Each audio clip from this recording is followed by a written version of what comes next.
You ask Tiger to solve. This deals with linear equations with one unknown. The final result is x equals -42.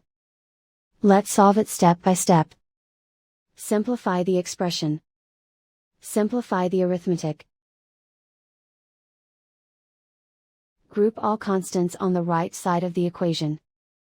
Subtract 252 from both sides.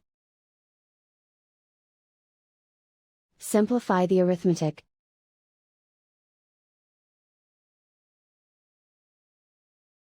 Isolate the x. Divide both sides by 6.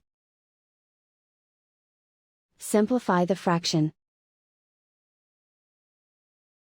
Find the greatest common factor of the numerator and denominator. Factor out and cancel the greatest common factor. And so the final result is x equals -42.